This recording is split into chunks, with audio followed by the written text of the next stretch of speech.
കുളിക്കാതെ വെച്ചാല് ഡ്രസ് വൃത്തിയിടാവൂലല്ലോ. കുളിക്കലില്ല.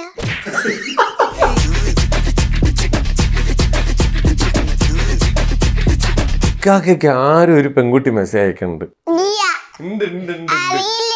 സത്യം പറഞ്ഞു എനിക്കറിയൂല. ഫ്ലാഷ് ബാക്ക് ഗേൾഫ്രണ്ട് ആരാ? എനിക്ക് ഗേൾഫ്രണ്ട്. സത്യം പറ.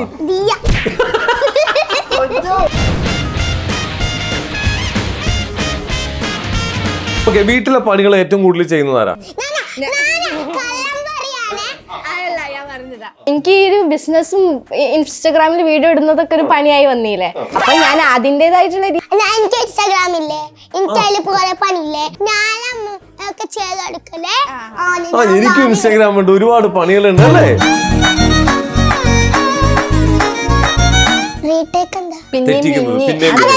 പൊന്നൂസ അല്ലേ?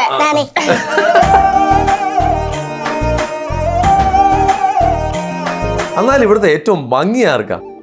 എന്റെ ദൈവമേ, എന്തൊക്കെ പറഞ്ഞാല് സ്നേഹമുണ്ട്. ഇത്ര സ്നേഹമുള്ള അനിയത്തിനെ സ്നേഹിക്കാൻ വേണ്ടിയൊന്നും തന്നിട്ടില്ലല്ലോ.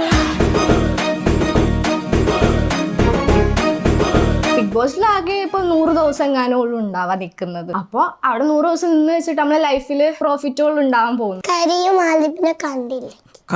കാണാതെ നിക്കാൻ പറ്റില്ല, കാരണം 2 വർഷമായിട്ട് നമ്മൾ ഒരുമിച്ചാക്കുന്നത്. അതിന്റെ എന്തെങ്കിലുമൊക്കെ ബുദ്ധിമുട്ടുണ്ടായാലോ പോവാനൊക്കെ ആഗ്രഹം.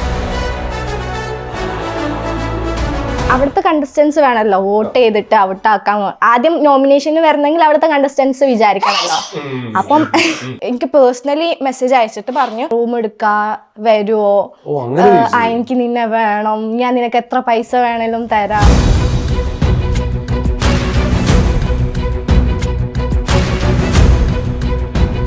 സംസാരിക്കാനൊന്നും കഴിയുന്നില്ല. ആളിങ്ങനെ പുറത്തുണ്ടായിരുന്നു, ഇങ്ങനെ മുട്ടുംകാലും കയ്യും ഒക്കെ വിറച്ചിട്ട്. ഞാൻ നേട്ടും ചോദിച്ചു, ഇത്രയ്ക്കും പേടിയാണെങ്കിൽ പിന്നെ എന്തിനാ ഇതിന് നിന്നത് എന്ന്. കാരണം എല്ലാവർക്കും ഫോണിൽ ഇങ്ങനെ മെസ്സേജ് അയച്ച് കണക്കാൻ നല്ല